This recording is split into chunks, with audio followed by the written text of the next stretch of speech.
चलो सो बच्चों आगे बढ़ते हुए अपना एल्कीन्स के सेक्शन में what we have covered so far is the reactions of alkenes, जिसमें हमने क्या क्या कवर किया। देखो एडिशन रिएक्शंस हमने कवर कर लिए, जिसमें we have done the addition of पहले तो डायरेक्ट हैलोजेंस, पहले direct hydrogen that is alkene to alkane, that halogens that is either chlorine bromine fluorine whatever. Then we did addition of HX जिसमें हमने Markovnikov anti Markovnikov rules पढ़े। Then we did addition of sulphuric acid and then converting it into alcohol also we saw how to do that, right, acid catalyse hydration जिसको हमने बोला था।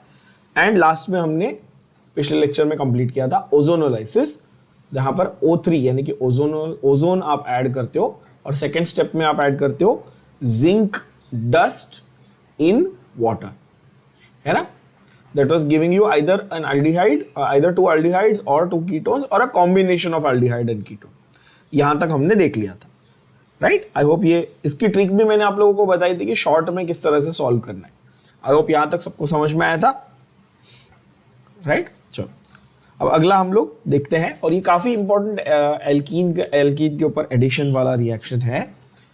अब I am saying काफी important again because ये class 12 में आपके alcohol chapter में फिर से रिपीट होगा। पहली बात तो ऑब्वियसली जो रिएक्शंस क्लास 12 में फिर से रिपीट होने वाले हैं, जो बोर्ड्स में भी आएंगे और जो आपके एंट्रेंस में भी आएंगे, ऑब्वियसली क्योंकि 11th और 12th दोनों में हैं, तो वो एज इट इज इम्पॉर्टेंट हो जाते हैं। और प्लस यहाँ पर जो मैकेनिज्म है हाइड्रोबोरेशन का वो आपको समझना बहुत ज़रूरी है, ठीक है। तो किस तरह से ये हो रहा है और क्यों ये डिफरेंट है from the other type of mechanisms that we have already studied, ठीक है। तो अभी तक हमने सिर्फ क्या किया था, सिर्फ एडिशन किया था, हर एक अलग अलग टाइप का चीजों को हम ऐड कर रहे थे, है ना। अब हम लोग देखते हैं हमारा नेक्स्ट रिएक्शन, इसको मैं चेंज कर देता हूं एक सेकेंड। सो एडिशन के अंदर हमने 4 टाइप के देखे, फिर सेकेंड सेट हमने देखा ओजोनोलाइसिस का, और थर्ड सेट जो है रिएक्शन का वो है हाइड्रोबोरेशन ऑक्सीडेशन ऑफ एल्कीन। क्या है बच्चों? Hydroboration oxidation. Now I will refer to this as HBO in short. ध्यान से देखना, रिएक्शन का नाम क्या अब आप देखेंगे तो आपको समझ में आएगा स्क्रीन पे, हाइड्रोबोरेशन ऑक्सीडेशन। समझ रहे बच्चों? तो इसलिए इस रिएक्शन को अपन रेफर कैसे करेंगे? अपन बोलेंगे HBO, सिंपल। तो अगर मैं बोलूं कि HBO कौन सा रिएक्शन है तो आप बोलेंगे हाइड्रोबोरेशन ऑक्सीडेशन, ठीक है। तो पहले तो ये समझ लो। अब इसमें करना क्या है, जरा अंडरस्टैंड द कॉन्सेप्ट, पहले क्या हो रहा है।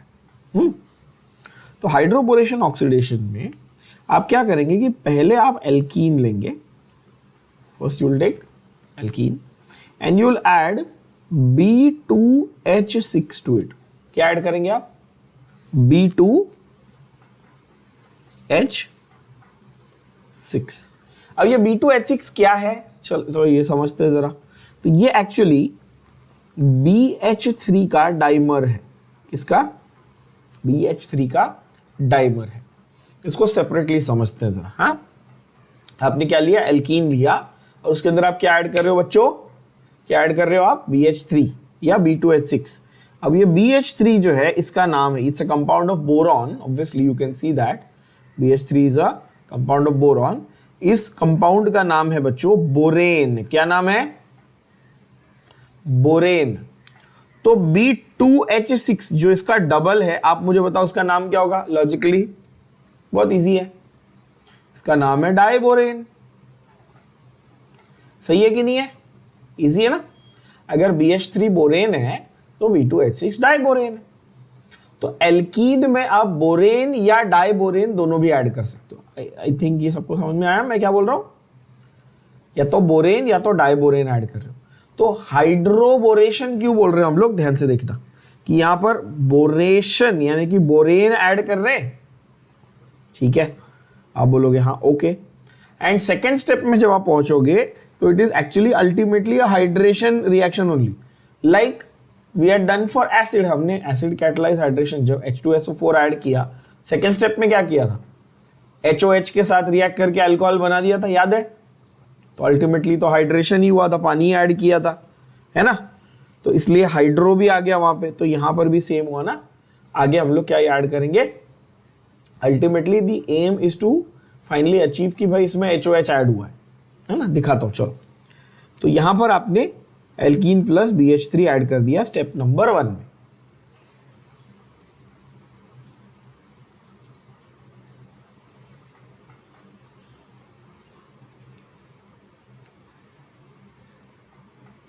स्टेप नंबर टू में अगर आपको हाइड्रोपोरेशन करना है टेक्निकली, तो स्टेप नंबर 2 में आप ऐड करोगे H2O2। क्या ऐड करोगे बच्चों? H2O2। What is H2O2? आपको एंटी मार्कोनिकॉफ में बहुत बार बता दिया मैंने। तो let's try and understand this in the text book language. क्या हुआ यहाँ पे? हाइड्रोबोरेशन, ऑक्सीडेशन हुआ। इसको मैंने क्या बोला? आप क्या लिखेंगे? इसको लिखेंगे HBO। अंडरस्टूड है ये, स्टैंडर्ड तरीका है इसको बोलने का। Okay. Alkene reacts with diborane. क्या है डाइबोरेन? अभी बताया। बोरेन लिखते तो BH3 होता, डाइबोरेन लिखा है तो क्या लिखेंगे? B2H6। सॉल्वेंट क्या होगा? मीडियम क्या होगा? टेट्राहाइड्रोफ्यूरान। क्या है सॉल्वेंट या मीडियम? क्या है? Tetrahydrofuran. Now what is tetrahydrofuran? ये भी याद, हर एक चीज एक एक वर्ड बाय वर्ड जाते हैं अपन, आपको मालूम ही है। देखो, आपके पास अगर इस तरह का रिंग है, 5 मेंबर का रिंग विद डबल बॉन्ड ऐसे था अगर, तो इसको अपन क्या बोलते थे? कौन सी रिंग थी ये? ये फ्यूरान की रिंग थी, बरोबर है ना? इसकी रिंग थी ये, फ्यूरान की रिंग थी। ये हमने ऑलरेडी ऑर्गेनिक में किया हुआ। जिनको याद नहीं है प्लीज जाके ऑर्गेनिक का लेक्चर एक बार, बेसिक्स का लेक्चर देखो। फिर से बोल रहा हूं, ये रिंग का नाम क्या था? फ्यूरान था। तो अगर मैं इधर से ये डबल बॉन्ड ब्रेक कर दूं, ये डबल बॉन्ड ब्रेक कर दूं और हाइड्रोजन दे दूं, राइट, तो वो टेट्राहाइड्रोफ्यूरान की तरह काम करेगा। क्योंकि आप डबल बॉन्ड को जब ब्रेक करो तो आप हाइड्रोजन सप्लाई कर रहे हो टेक्निकली। तो एक डबल बॉन्ड ब्रेक किया, आपने 2 हाइड्रोजन सप्लाई किए, तो 4 हाइड्रोजन हो गए टोटल।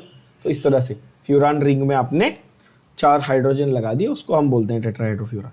ठीक है, ऑब्वियसली वो हेट्रोसाइक्लिक होता है, बीच में क्या होता है? एक ऑक्सीजन होगा, है ना? जिनको याद नहीं प्लीज जाके वो ये देखना। 5 मेंबर रिंग को हम लोग फ्यूरान रिंग बोलते हैं। खैर, तो टेट्राहाइड्रोफ्यूरान तो सिर्फ आपका कैटलिस्ट है। ओके, ये सॉल्वेंट है आपका बेसिकली। यहां पर जो फर्स्ट स्टेप में इंटरमीडिएट बन रहा है उसका नाम क्या है? Trialkyl borane. क्या नाम है? Trialkyl borane. ना ideally it should be named trialkyl boron, they have named trialkyl borane. ठीक है, अब ट्राई एल्काइल बोरेन कैसा दिखेगा? थोड़ा दिमाग लगाओ। Ideally it should be trialkyl boron. Okay, as I mention. देखो, बोरॉन ये एलिमेंट का वैलेंसी कितना है बताओ? बोरॉन एलिमेंट का वैलेंसी है 3। ठीक है ना? तो एक मेरे पास समझो ये रहा बोरॉन, और इसके अंदर कितने एल्काइल ग्रुप लगे हैं? 3, यानी कि 3 R ग्रुप लगे हैं। तो क्या मैं ऐसा लिख सकता हूं Br3? समझ में आई बात सबको? क्यों Br3 है? ऑब्वियसली बिकॉज बोरॉन की वैलेंसी 3 है ना, तो Br3 ही तो बनेगा, सीधी बात। तो Br3 जो एल्काइल ग्रुप है कहां से बना? तो भाई जो आपने एल्कीन लिया था उसी का एल्काइल ग्रुप बनेगा। अब जिन बच्चों को ये लास्ट वाला सेंटेंस नहीं समझा उनके लिए बताऊं। सपोज आपने इथीन लिया था तो एल्काइल ग्रुप कौन सा होगा? इथाइल। सपोज आपने प्रोपीन लिया था तो एल्काइल ग्रुप कौन सा होगा? प्रोपाइल। ब्यूटीन लिया था तो butyl. Same corresponding alkyl group बनेगा। क्या ये बात समझ में आई? नेक्स्ट स्टेप है फर्दर हमारा ऑक्सीडेशन होने वाला है। नेक्स्ट स्टेप हमारा फर्दर क्या होने वाला है? ऑक्सीडेशन होगा। ऑक्सीडेशन कैसे होगा? एल्कलाइन पेरोक्साइड के साथ होगा। मतलब कि पेरोक्साइड तो चाहिए पर एल्कलाइन मीडियम में चाहिए, and finally it will give us the product that will be primary alcohol. It will give us the product that will be primary alcohol. तो चलो इसको देखते समझते हैं. क्या बोला मैंने कि भाई एल्कीन है, उसको बोरेन या डाइबोरेन समझो, यहाँ पे डाइबोरेन के साथ ने अपने हाथ ने रिएक्ट करा दिया. क्या मिला आपको इंटरमीडिएट? आपको मिला बी आर थ्राइस, है ना, जिसका नाम था ट्राइलकाइल बोरॉन. अगेन फिर से देख लेना, आपके टेक्स्ट बुक में इसको ट्राइलकाइल बोरेन दिया हुआ है. Ideally you should say ट्राइलकाइल boron. और ये H2O2 किस मीडियम में है? एल्कलाइन मीडियम में. क्या मिलता है आपको? 1 डिग्री, यानी कि primary alcohol as your product. तो ये इस तरह से आपका पूरा का पूरा रिएक्शन कैरी आउट होता है 2 स्टेप्स में. फिर से स्टेप्स को ध्यान से देख लेना, फिर से स्टेप्स को ध्यान से देखना. क्या आपने you started with alkene. Alkene को आपने किसके साथ रिएक्ट किया? डाइबोरेन. तो फर्स्ट स्टेप में क्या किया? Alkene plus diborane. सब लोग याद करो और रिपीट करो. क्या हुआ? Step number 1 alkene plus diborane. It will give you the intermediate trialkyl boron which is Br3. ठीक है. एक चीज, हाँ, और एक चीज और भाई, बैलेंसिंग तो करनी पड़ेगी ना. अब यहाँ पर बोरॉन कितने थे? 2 थे. देखो तो आपके पास ट्राइलकाइल बोरॉन कितने आएंगे? ऑब्वियसली 2 आएंगे. सीधी बात है, बैलेंसिंग कर लेना. ठीक है ना. तो एल्कीन भी कितने होंगे? 6 मोल्स होंगे. 2 3 6, है ना. और फिर ऑब्वियसली उसके बाद आपके पास 3 मोल्स H2O2 लगेगा. 3 मोल्स H2O2 लगेगा. यानी कि सेकेंड स्टेप में आप क्या करोगे? जो ट्राइलकाइल बोरॉन मिला था उसको किससे ट्रीट कर रहे हो अभी? बोलो किससे ट्रीट कर रहे हैं हम लोग? We are treating it with hydrogen peroxide in the presence of NaOH. Treating it with hydrogen peroxide in the presence of NaOH. What is the final product that we get? Final product that we get is primary alcohol. That is 1 degree alcohol. Now, याद करो जरा, पीछे जाके समझो और याद करो. क्या मैंने ये बात आप लोगों को क्लियरली बताई थी कि जब मार्कोनिकॉफ रूल लगता है तो सेकेंडरी या टर्शरी प्रोडक्ट बनता है ना. प्रेफरेबली हायर डिग्री का प्रोडक्ट बनता है, ऐसा बोला था. और ये भी बताया था कि जब पेरोक्साइड इफेक्ट लगेगा, यानी कि एंटी मार्कोनिकॉफ इफेक्ट लगेगा, एंटी मार्कोनिकॉफ रूल लगेगा, तो प्राइमरी प्रोडक्ट बनता है. यहां कौन सा वाला बना? याद करो. देखो प्राइमरी बना है कि नहीं बच्चों. तो बिकॉज यहां प्राइमरी बन रहा है इसलिए हम ऐसा बोलते हैं that this reaction behaves like anti Markovnikov, है ना. ये अभी एकदम से क्लियर हुआ. ऐसा कहते हैं कि ये reaction this behaves like. Now why do we say it behaves like? Why don't we say it follows anti Markovnikov?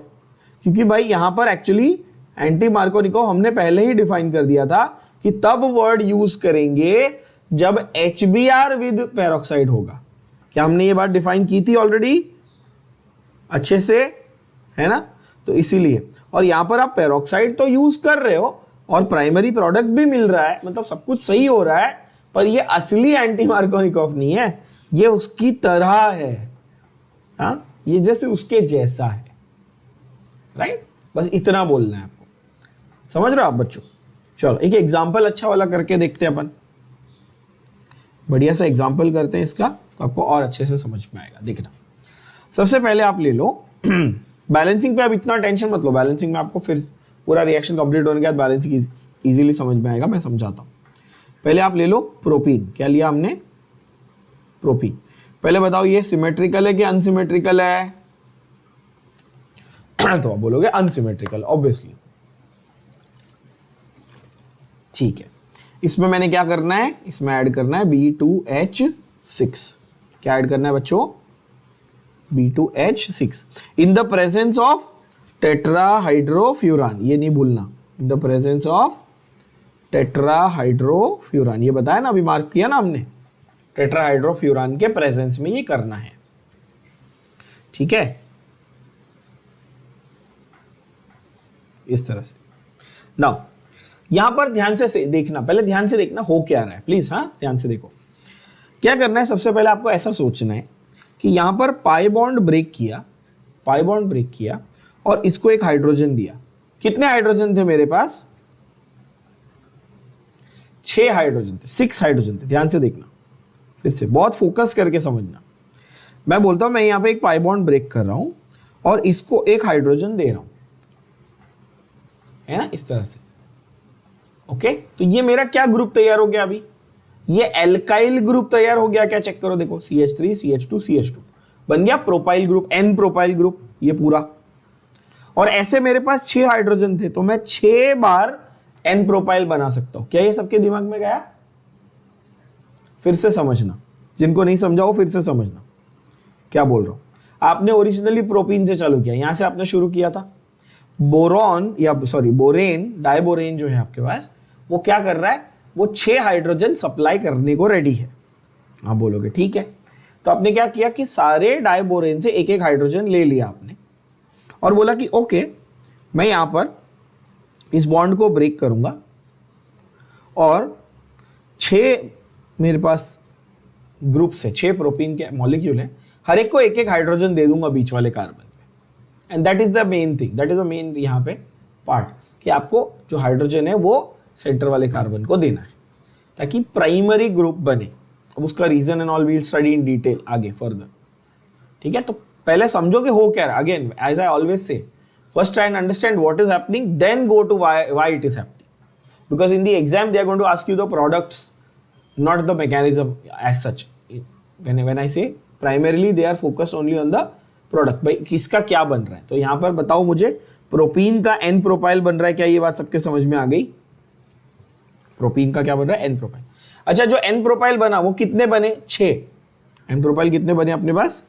6 moles बने, है ना, राइट। तो अभी 2 बोरॉन है, एक बोरॉन की वैलेंसी 3 है, तो 2 बोरॉन 6 प्रोपाइल को संभाल पाएगा। आप समझे मैं क्या बोल रहा हूं? फिर से समझना, अगर बोरॉन की वैलेंसी 3 है बच्चों, तो एक बोरॉन 3 अल्काइल को संभालता है, तो 2 बोरॉन मिलके 6 अल्काइल को संभालेंगे। ये बात से आप अग्री करते हो? आप बोलोगे हाँ सही बात है। तो एक बोरॉन, ध्यान से देखना, अभी CH2 CH2 CH3 ये मेरा प्रोफाइल है ना, ऐसे 3 को संभालता है, पर ये पूरा का पूरा आपके पास 2 क्यों हुआ? क्यों? देखो 2 3 6, 6 हो गए प्रोपाइल बैलेंस, और 2 बोरॉन, देखो B2, 2 boron balance. Everybody understood this? बोलो हाँ कि ना, है ना, एकदम सिंपल इजी, अच्छा है। तो इसको हमने क्या बोला? ट्राई अल्काइल बोला। अच्छा, ट्राई अल्काइल बोला था, अब स्पेसिफिक बोल सकता हूं ना। ये अगर प्रोपीन था तो ये बोलूंगा ट्राई प्रोपाइल बोरॉन, और स्पेसिफिक होना है तो ट्राई N प्रोपाइल बोरॉन, है कि नहीं? 3 बार N प्रोपाइल ग्रुप लगा है, आइसोप्रोपाइल तो लगा नहीं है, N प्रोपाइल लगा हुआ दिख रहा है, अनब्रांच्ड है, N प्रोपाइल है। ये हुआ हमारा स्टेप नंबर 1। फिर से एक बार गो थ्रू कर लो स्टेप नंबर 1 को, ध्यान से देख लो जरा क्या लिखा है मैंने।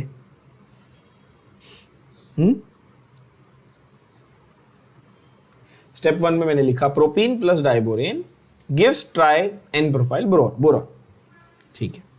स्टेप 2, ये जो आपका ट्राई N प्रोपाइल बोरॉन था, इसका अगर आप समझो 1 मोल उठा लेते, अब मैं पूरा का पूरा ले रहा हूं,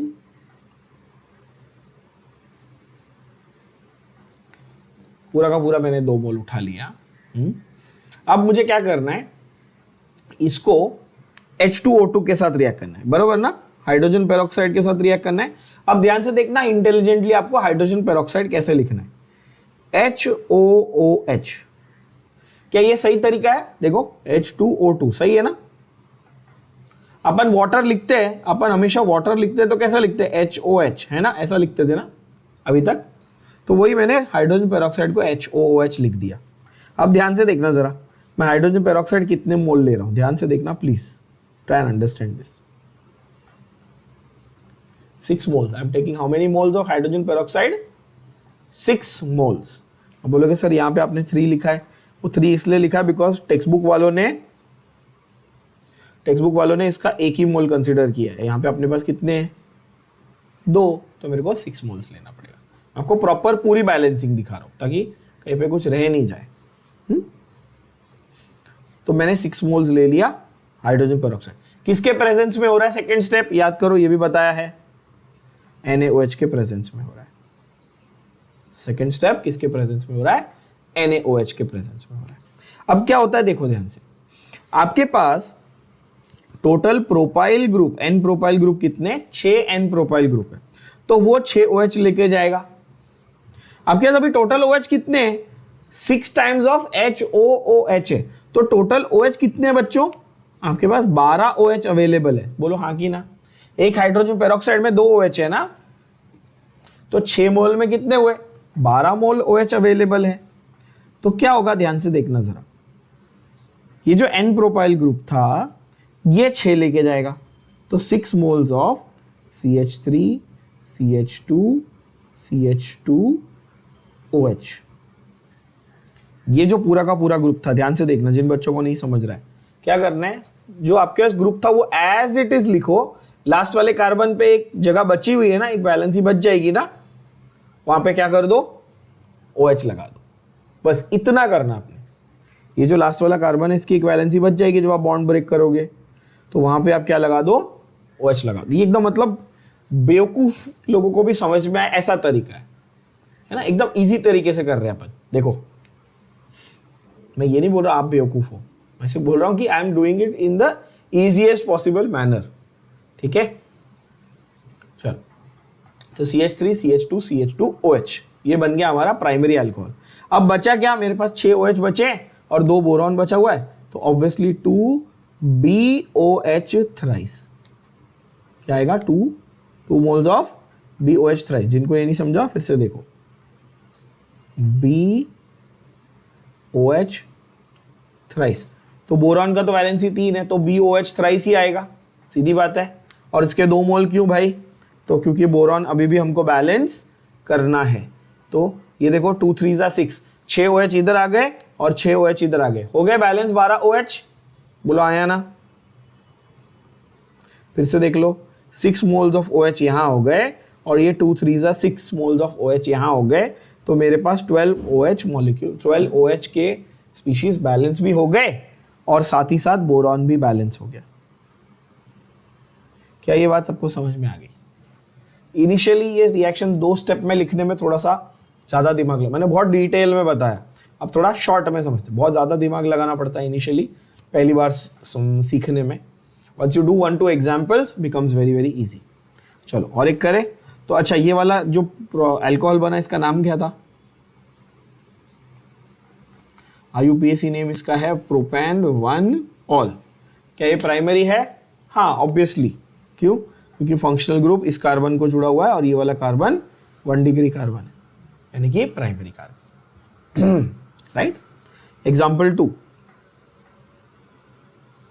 स्टेप 1। चलो यहां देखते हैं,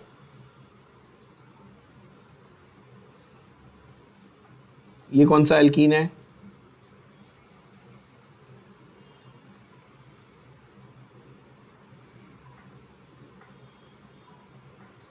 कौन सा एल्कीन है ये? ब्यूट 1-ईन। ये है ब्यूट 1-ईन, क्योंकि डबल बॉन्ड यहां भी हो सकता था ना, ब्यूट 2-ईन भी तो हो सकता था। ब्यूट 1-ईन है। क्या ये सिमेट्रिकल है कि अनसिमेट्रिकल है? ये अनसिमेट्रिकल है। अब फटाफट जरा लिखो, चलो देखो समझ में आएगा। इसको किसके साथ रिएक्ट किया? B2H6 के साथ। कौन से मीडियम में, कौन से सॉल्यूशन में? THF टेट्राहाइड्रोफ्यूरान में। क्या बना? बोरॉन के साथ में क्या गया यहाँ पे? Butyl group, N butyl group गया।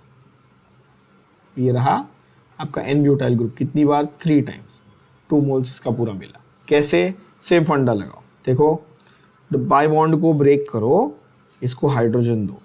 इसके कितने थे आपके पास? 6 मोल थे। ठीक है, फिर से चेक करो, बाई बॉन्ड को ब्रेक करके आपने हाइड्रोजन दे दिया। ठीक है, तो आपके पास ये बन गया ट्राई, यानी कि 3 बार N ब्यूटाइल। N क्यों? क्योंकि प्राइमरी बनाने वाले हो आप, boron. Yes, everybody is with me, I hope so। then you have step 2।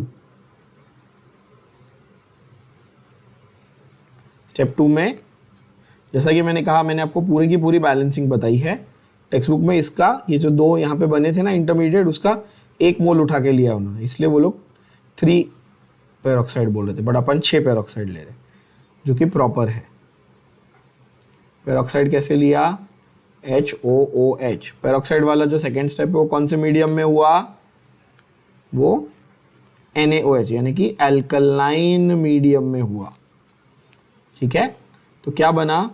CH3 CH2 CH2 CH2। क्या करना है देखो, इस तरह से ये 4 के 4 मैंने एज इट इज लिखे। अब कुछ बच्चे इस मतलब कुछ बच्चे इतने ये हैं कि इसमें भी कंफ्यूज हो रहे होंगे, आई नो। ठीक है भाई, मैंने उल्टा लिखा है, ऐसे गया हूं मैं, देख ले जरा। ठीक है, इतना तो दिमाग लगा लो। CH3 CH2 CH2 CH2 ऐसा लिखा है मैंने, 1 2 3 4। ब्यूटाइल पे ही हो ना अभी भी, चौथे वाले में एक जगह खाली है ये वाली, तो क्या कर दिया यहाँ पे OH लगा दिया, और बचा क्या आपके पास? BOH thrice. बोरॉन का ट्राई हाइड्रोक्साइड तो बच ही गया ऑब्वियसली। ये कौन सा है? ये N ब्यूटाइल अल्कोहल है, यानी कि ब्यूटान 1 ऑल है। क्या ये प्राइमरी अल्कोहल है? Answer is obviously yes. तो इससे क्या प्रूव होता है कि आपका हाइड्रोबोरेशन ऑक्सीडेशन में प्राइमरी अल्कोहल आपका प्रोडक्ट बनने वाला है। तो नोट करके लिखेंगे, the product, the major product, the major product of hydroboration oxidation of alkenes is what kind of alcohol? Primary यानी कि 1 डिग्री अल्कोहल बोलेंगे। ठीक है, सेकेंडली बिकॉज यहां पर एल्कीन है, उसमें कुछ ऐड किया, फिर पेरोक्साइड यूज किया, so this reaction is said to behave like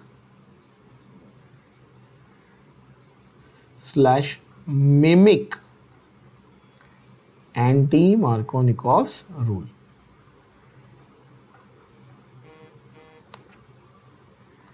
Anti-Markovnikov's rule is said to behave like or follow word use नहीं करेंगे हम, बिहेव लाइक बोलेंगे, एंटी मार्कोनिकोव रूल्स। और पेरोक्साइड इफेक्ट, उसको हम लोग क्या बोलते हैं? पेरोक्साइड इफेक्ट बोलते हैं ना, पेरोक्साइड इफेक्ट, खराशमेओ इफेक्ट भी बोलते हैं। तो यहां पर इसीलिए ये टेक्स्ट बुक का सेंटेंस है, बट जैसा मैंने कहा कि आप ये मान के चलेंगे कि ये एक्चुअली फॉलो नहीं करता, ये उसकी तरह है।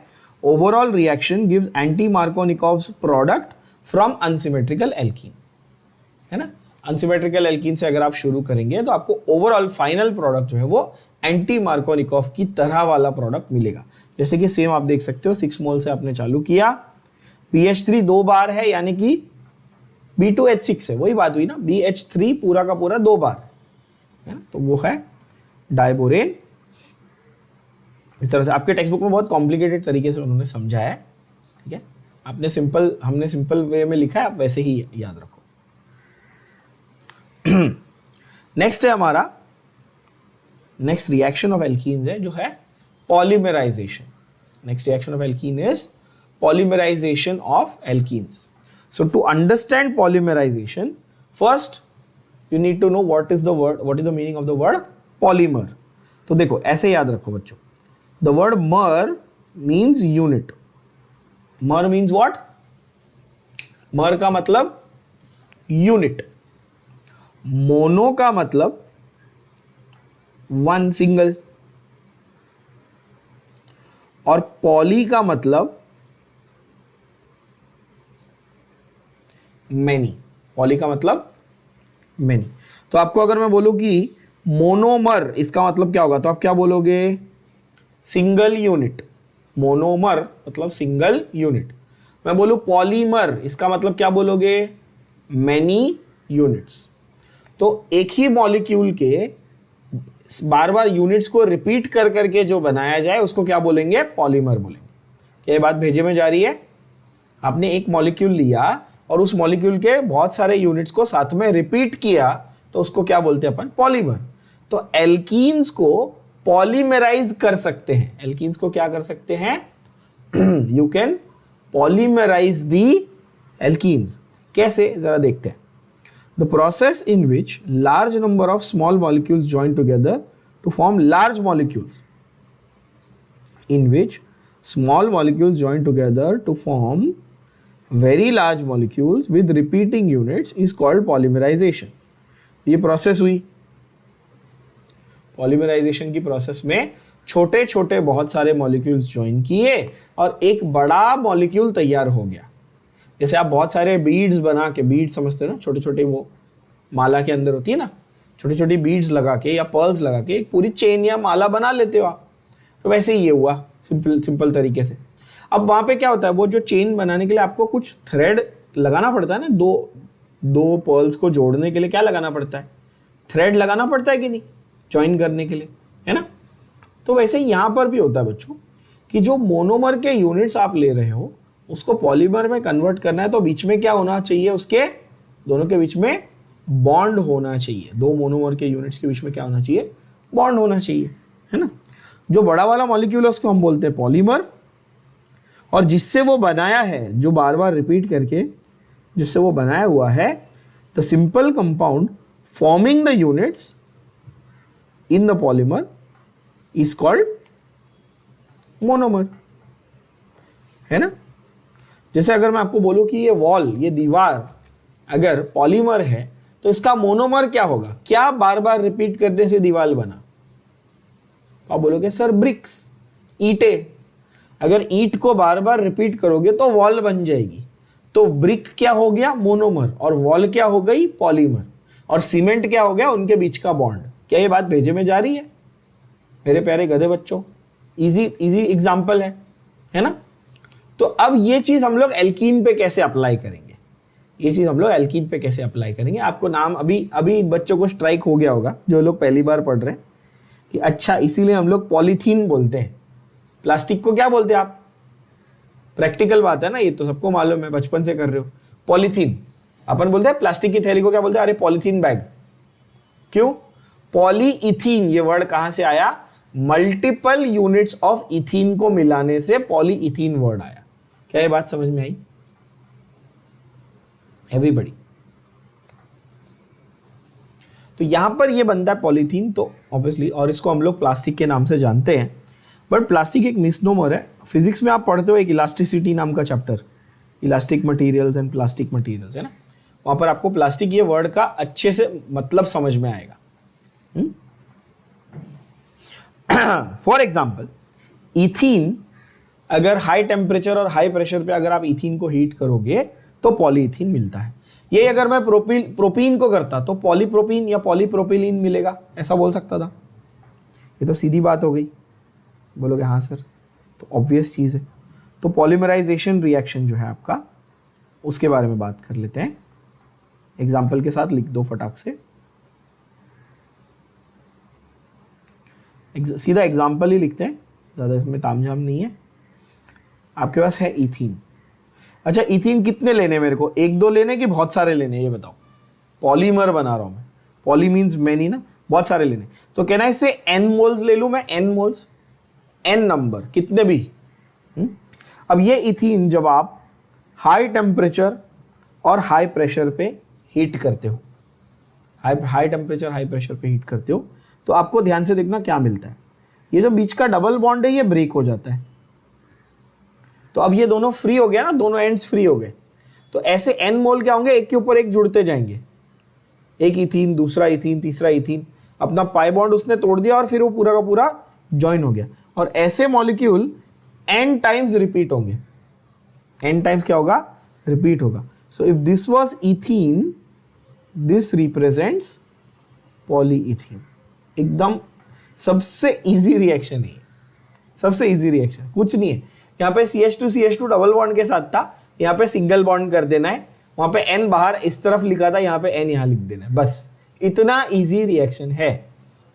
और अगेन लेट मी स्ट्रेस, ये रिएक्शन अभी पढ़ रहे हो, बहुत सिंपल है, पर क्लास 12 में पॉलीमर्स पे पूरा एक चैप्टर डेडिकेटेड है जिसमें सबसे पहला रिएक्शन यही दिया हुआ। अगेन वहां पर अभी ये समझ गए तो वहां पे बहुत फायदा होगा, वहां पे कम पढ़ना पड़ेगा आपको, ठीक है। Okay, so that is your plastic, that is polyethene. जैसे कि यहां पर वो लोग ने एग्जांपल दिया हुआ है, ये रहा इथीन n मोल्स, सेम चीज जो मैंने लिखी, ये मोनोमर का काम कर रहा है। हीट एंड प्रेशर, हमें हीट भी देना है, प्रेशर भी देना है, हाई टेम्परेचर हाई प्रेशर, क्या बन गया पॉलीइथीन, जो बेसिकली CH2 n टाइम्स है। Here n represents a large number of repeating units. n can be anything greater than 10, technically speaking n can be greater than anything greater than the value 10. Okay, just one sec. अगला reaction that is alkenes with potassium permanganate, that is hydroxylation of alkenes। अगले reaction का नाम क्या है बच्चों? Hydroxylation of alkenes. अब थोड़ा सा यहां पर ट्रिकी चीज है, ध्यान से देखना। हमने ऑलरेडी देख लिया ओजोनोलाइसिस ऑफ एल्कीन्स, हमने देखा एल्कीन्स का ओजोनोलाइसिस कैसा करने का था वो देखा, ठीक है। दूसरा हमने देखा हाइड्रोबोरेशन ऑक्सीडेशन ऑफ एल्कीन्स, कि भाई उसको पहले बोरेन कैसा ऐड करने का, उसमें फिर ओवरऑल हाइड्रेशन उसका कैसे करने का, वो भी देख लिया हमने। यहां पर होता है हाइड्रोक्सिलेशन। क्या होता है यहाँ पे? हाइड्रोक्सिलेशन। अब हाइड्रोक्सिलेशन ये वर्ड क्यों यूज कर रहे हैं हम लोग, जरा इस पे थोड़ा ध्यान देना।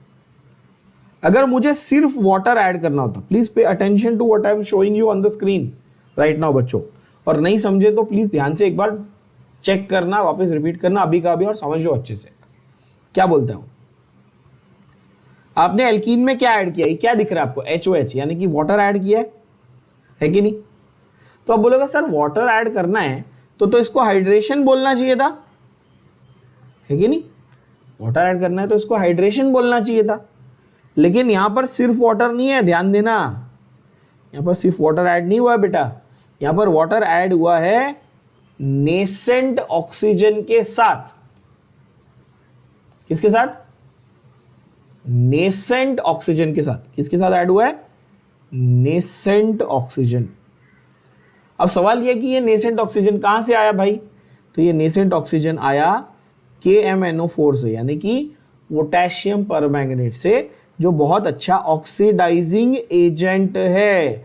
तो कहानी समझो, कहानी ये है कि आपने लिया एल्कीन और आपने लिया साथ में पोटेशियम परमैंगनेट।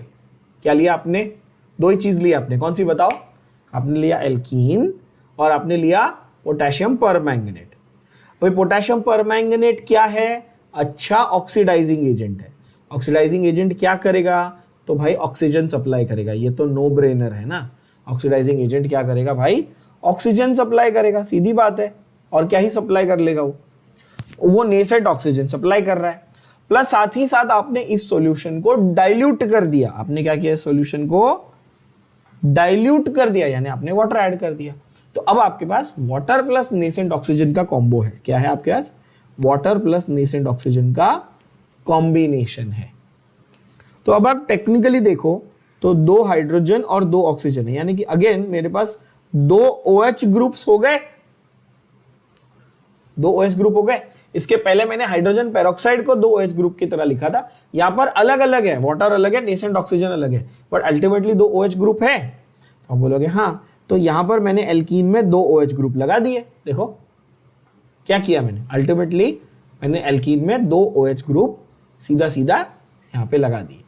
अच्छा, OH ग्रुप का नाम क्या है? ये तो सबको पढ़ा है मैंने, हाइड्रोक्सिल। OH ग्रुप का नाम क्या है? हाइड्रोक्सी या हाइड्रोक्सिल नाम है ना OH का। अब आपको समझा हाइड्रोक्सिलेशन क्यों बोल रहे हैं? क्योंकि एल्कीन में हमने टेक्निकली क्या ऐड किया? हमने सिर्फ OH ग्रुप ऐड किए, इसलिए हाइड्रोक्सिलेशन इस रिएक्शन को बोला। क्या ये पूरी कहानी सबको समझ में आई? तो जरा ये कहानी को हम लोग अपनी भाषा में लिखते हैं, चलो ठीक है। और इसके बारे में बहुत सारे नोट्स हैं, बहुत सारे नोट्स हैं। तो हाइड्रोक्सिलेशन ऑफ एल्कीन्स में क्या होने वाला है? तो आपने एल्कीन लिया, आपने उसको KMnO4 के साथ रिएक्ट किया, जो कि कोल्ड है यानी कि हाई टेम्परेचर पे नहीं है, और डाइल्यूट है। क्या है? कोल्ड है और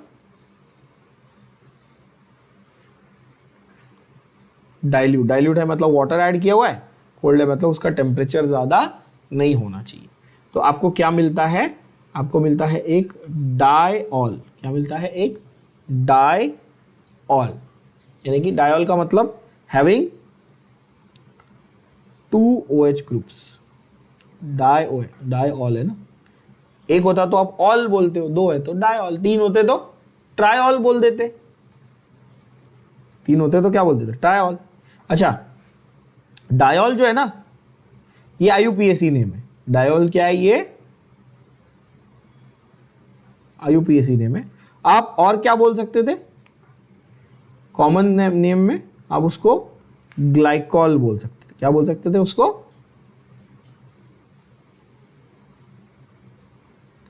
ग्लाइकॉल। जैसे अल्कोहल को आप कॉमन नेम में अल्कोहल बोलते हो, और IUPAC में OL है ना, एल्कनॉल, मिथेनॉल, इथेनॉल, प्रोपेनॉल, ऐसा बोलते हो ना। वैसे यहाँ पर भी कॉमन नेम में जब डायऑल होता है ना, 2 OH ग्रुप होते हैं, तो कॉमन नेम में ग्लाइकॉल बोलते हैं, IUPAC में डायऑल बोलते हैं।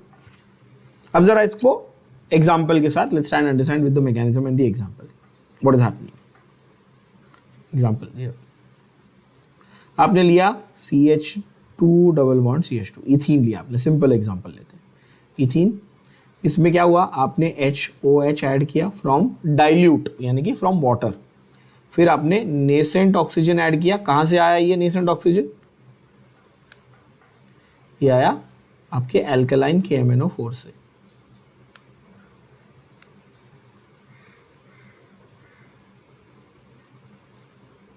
ये भी बहुत इंपॉर्टेंट है कि ये KMnO4 कैसे मीडियम में होना चाहिए? एल्कलाइन। न्यूट्रल भी हो सकता था पर प्रेफरेबली एल्कलाइन। कितने कार्बन का ये एल्कीन था बताओ? 2 कार्बन का एल्कीन है ना, तो ये 2 कार्बन का एल्कीन एज इट इज लिख दो, सिर्फ डबल बॉन्ड को ब्रेक करो। तो क्या किया मैंने? देखो, ओवरऑल रिएक्शन सिंप्लीफाई कर देता हूं आपके लिए। पाई बॉन्ड को तोड़ो, आजू बाजू OH OH को जोड़ो, बस इतना करना है, आपने आंसर आ गया। मैकेनिज्म भले ही बहुत लंबा चौड़ा दिखता हो, पर रिएक्शन क्या लिखना है? एल्कीन है, उसमें से पाई बॉन्ड को तोड़ो, आजू बाजू OH OH को जोड़ो। क्या ये बात समझ में आई?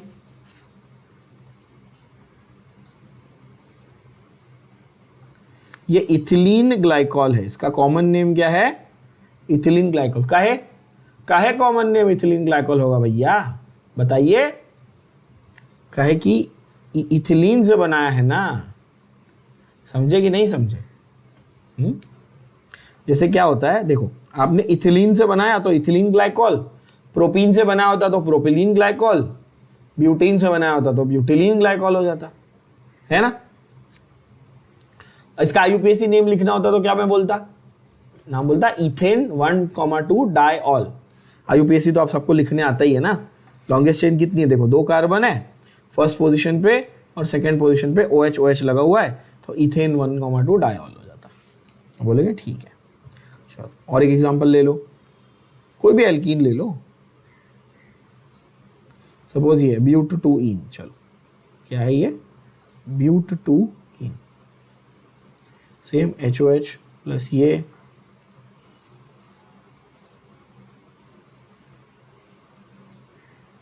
एल्कलाइन KMnO4, क्या बनेगा? CH3 CH single bond CH CH3 OH OH। क्या किया? पाई बॉन्ड को तोड़ो, आजू बाजू OH OH को जोड़ो, इजी है कि नहीं? इस तरह से। तीसरा वाला आप खुद करके देखेंगे एक बार, आप लोगों को शॉर्ट ट्रिक भी समझ में आ गई। जो समझदार बच्चे हैं एटलीस्ट उनको तो ट्रिक भी समझ में आ गई होगी। कुछ मतलब करना ही नहीं है, ट्रिक भी नहीं है यार, मतलब मैं तो मैकेनिज्म ही है, मैकेनिज्म को ही ट्रिक बोल सकते हो यहाँ पे। तो वही तो मैकेनिज्म है कि जो वाटर और नेसेंट ऑक्सीजन है वो मिलके एक्चुअली 2 OH ग्रुप सप्लाई कर रहे हैं। क्या बनेगा, ये वाला आप खुद करो। देखो क्या बनने वाला है, OH OH, है कि नहीं। इसका यूपीएससी ने अगर मुझे लिखना होता तो मैं क्या करता, इसका नाम लिखता ब्यूटेन 2,3 डायऑल। देख लो ब्यूटेन 2,3 डायऑल है ना, 4 कार्बन की चेन है, सेकंड और थर्ड नंबर पे OH लगा हुआ है, 2,3 डायऑल। यहाँ पर 3 कार्बन की चेन है, प्रोपेन 1,2 डायऑल, ये आईयूपीएसी हो गया। यही कॉमन में लिखना होता तो प्रोपिलीन ग्लाइकॉल भी लिख सकता था, प्रोपिलीन ग्लाइकॉल भी लिख सकता था अगर कॉमन नेम में लिखना होता तो, propylene glycol. Now in this particular reaction बच्चों, there is a lot of things to be noted in the form of MCQ points and the form of objective points, है ना। जरा ध्यान से इन चीजों को नोट करना, समझना, बहुत इंपॉर्टेंट है। सबसे पहला पॉइंट नोट में, पॉइंट नंबर 1,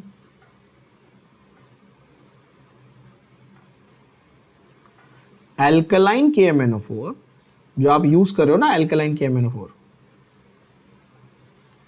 का स्पेसिफिक नाम है, इज कॉल्ड बेयर्स रिएजेंट। क्या नाम है उसका,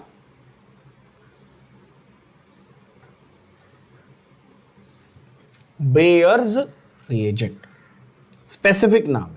तो आपको कई बार वो एग्जाम में, अगर मैं खास करके एंट्रेंस एग्जाम की बात करूं, तो वो आपको ये नहीं लिख के देगा कि alkene is reacting with alkaline KMnO4, वो बोलेगा alkene is reacting with bears reagent. आपको ये पता होना चाहिए कि एल्कलाइन KMnO4 का नाम है बेयर्स रिएजेंट, समझ रहे हो। तो यहां पर आप नोट करके रखेंगे, therefore alkene plus alkaline KMnO4 ये जो है ना, तो this reaction is called Baeyer's test. Therefore, this reaction is called Bayer's test. ठीक है। अब बोलोगे सर बेयर्स रिएक्शन क्यों नहीं, बेयर्स टेस्ट क्यों, तो ये अगला ये है, why is it called test? Because this reaction is a test to prove the presence of double bond. तो बोलोगे सर आपने तो पढ़ाया था कि presence of double bond bromine से प्रूव करते हैं, याद है हमने किया था, ब्रोमीन का कलर डिसअपियर हो जाता है तो पता चलता है कि डबल बॉन्ड था। तो ये भी है, हाँ ये उसी का भाई है, इसका भी कलर जाएगा। अब आप पूछो कलर, हाँ भाई पोटेशियम परमैंगनेट का कलर क्या होता है, याद करो, स्कूल में सबने देखा होगा, डार्क पिंक मैजेंटा कलर होता है। तो अगर आपका पोटेशियम परमैंगनेट रिएक्ट कर गया तो उसका कलर चला गया, तो क्या मैं इसको टेस्ट बोलूं? हाँ, जब कलर चेंज होता है तो उसको आप क्या बोलते हो, टेस्ट बोलते हो, है कि नहीं, केमिस्ट्री में। तो इसीलिए इसको हम लोग बेयर्स रिएक्शन नहीं बेयर्स टेस्ट बोलते हैं। क्यों? To detect the presence of double bond, यानी कि unsaturation basically in the compound. How to detect that presence? How to detect the presence? The magenta or deep purple color, magenta/deep purple color of KMnO4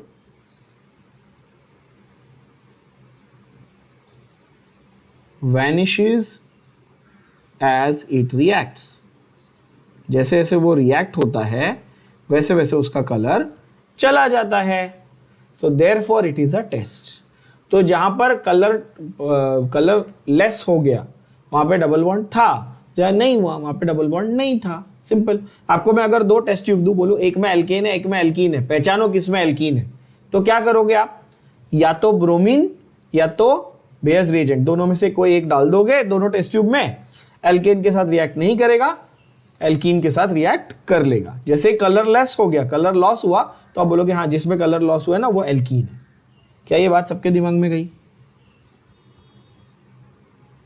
original colour of, ये original colour याद रखना, original colour of KMnO4 is magenta, यानी कि और deep purple आप बोल सकते हो। Last but not the least, this is similar to the way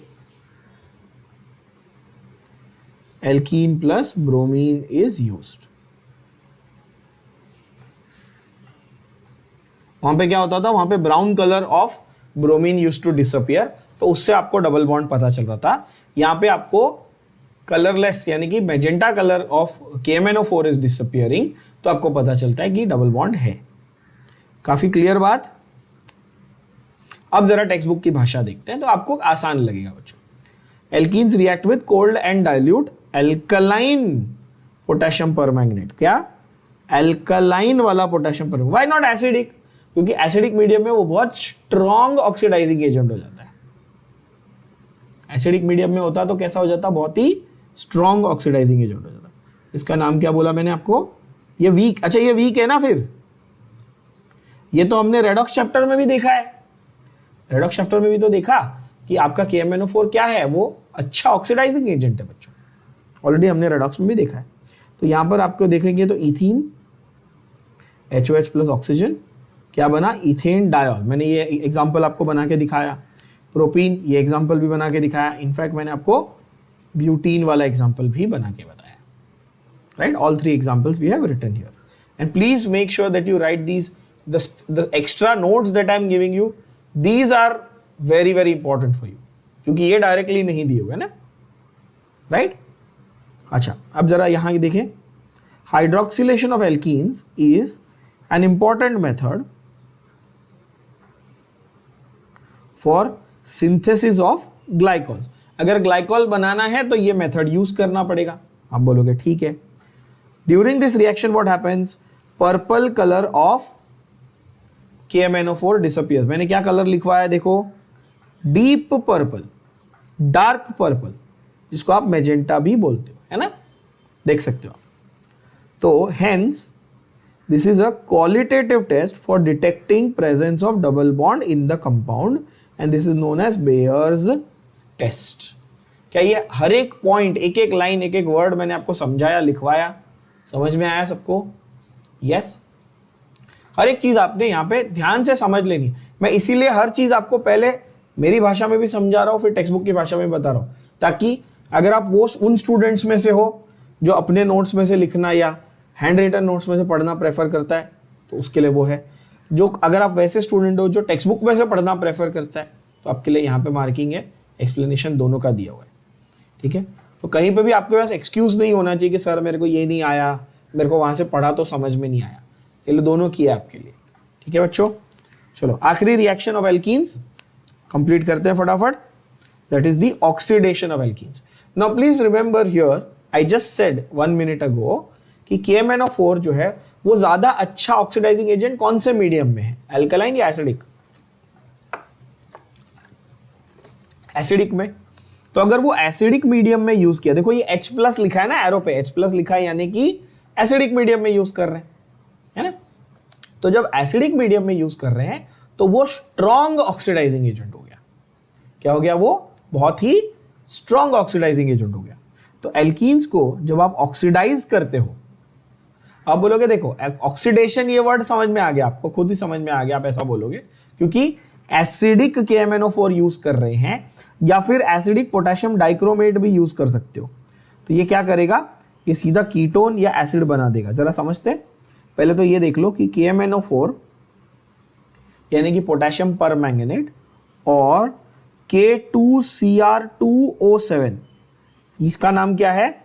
potassium dichromate. देखो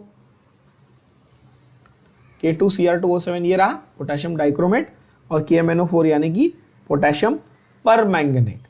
ये दोनों both are very strong oxidizing agents in which medium?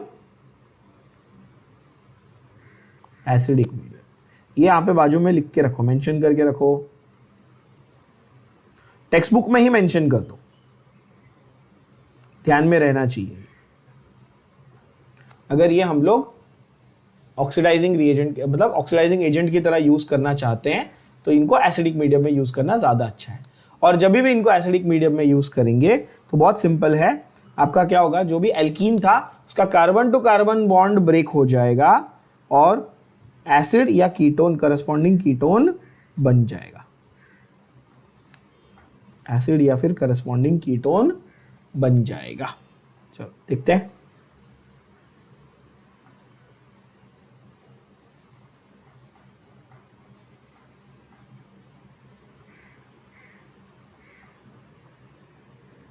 Last reaction is the oxidation of alkenes.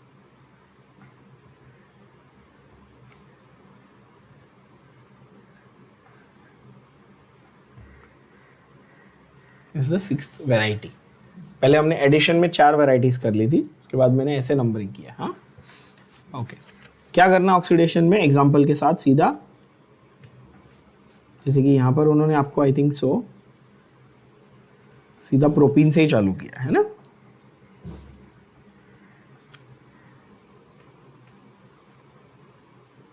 मैं ethene से कर देता हूं, नहीं चलो ठीक है, प्रोपीन से चालू करते हैं, अनसिमेट्रिकल है ना, ज्यादा अच्छा है। नेसेंट ऑक्सीजन के साथ ये रिएक्ट कर रहा है, पर कितना नेसेंट ऑक्सीजन के साथ, क्या एक ही, क्या नहीं, उसको जितने चाहिए वो सप्लाई मिलेगा। क्यों? क्योंकि ये स्ट्रॉन्ग ऑक्सीडाइजिंग एजेंट के साथ रिएक्ट कर रहा है ना। पूछो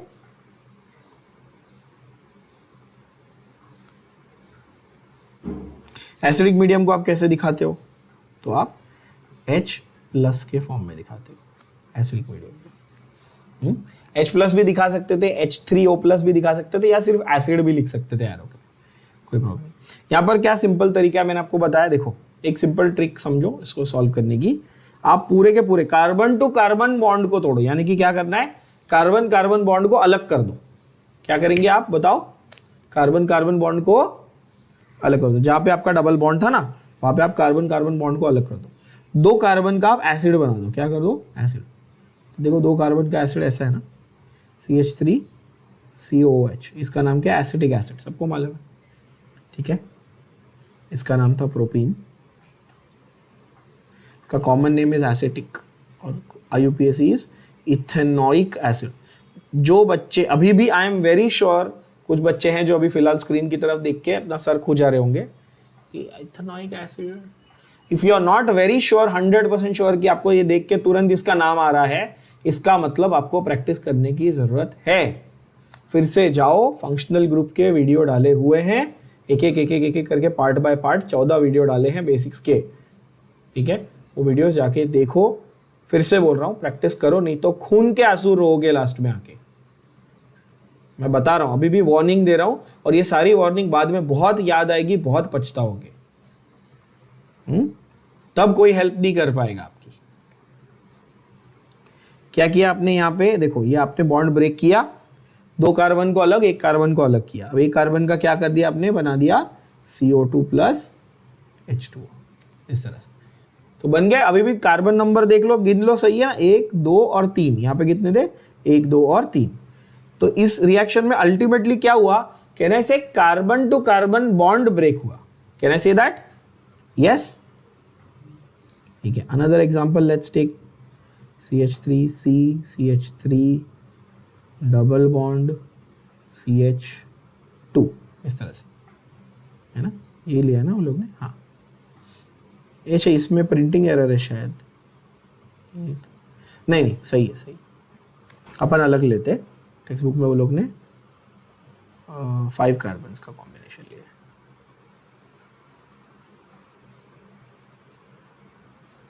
चलो अच्छा ठीक है, अपन भी 5 ले लेते हैं।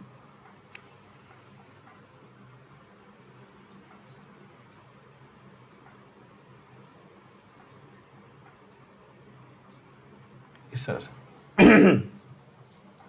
आपके पास ये क्या बना, CH3CH, CH3C, CH3, CH, CH3 double bond है, यानी कि 2 मिथाइल ब्यूट टू इन, बरोबर है, 2 मिथाइल ब्यूट टू इन। अब यहां पर क्या करना है, सेम फंडा देखो, ये पूरे बॉन्ड को क्या करो, ब्रेक कर दो, पूरे के पूरे बॉन्ड को आप ब्रेक कर दो, फिर इसको भी ऑक्सीजन देना है, इसको भी ऑक्सीजन देना है, तो यानी कि यहां पर बनेगा CH3C double bond O CH3, ये बन गया आपका कीटोन, फिर 2 कार्बन बचे, उसका क्या बनेगा, एसिड। तो कीटोन प्लस एसिड का आपके पास कॉम्बिनेशन बनेगा, देखो इस तरह से, कीटोन प्लस एसिड का कॉम्बिनेशन, राइट। अब इसमें क्या है, बहुत सारे वेरिएशंस है, आप देख पा रहे हो। ये प्रोपेनॉन का मैंने आपको दूसरा नाम क्या बताया था बच्चों, पिछले लेक्चर में भी किया हमने, वापस ये दूसरा नाम है एसीटोन, और ये तो है ऑब्वियसली इथेनॉइक एसिड।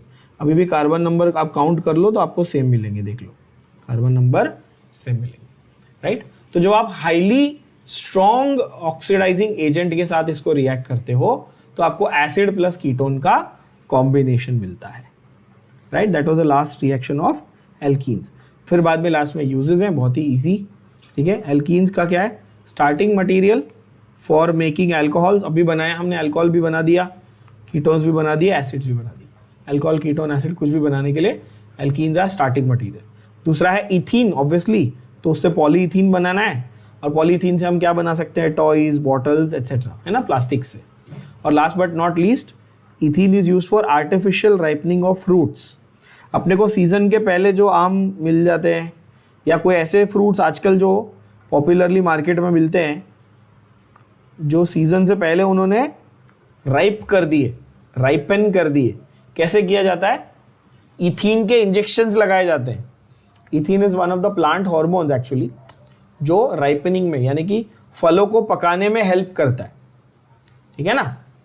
राइपनिंग तो आई होप सब लोग समझते होंगे क्या होता है। राइपनिंग का मतलब कच्चे से पक्का हो, जैसे वो ग्रीन आम जो कैरी आप बोलते हो, कैरी बोलते हैं ना अपन हिंदी में, कच्ची कैरी, उसका जब आम बन जाता है उसको राइपनिंग बोलेंगे अपन, है ना।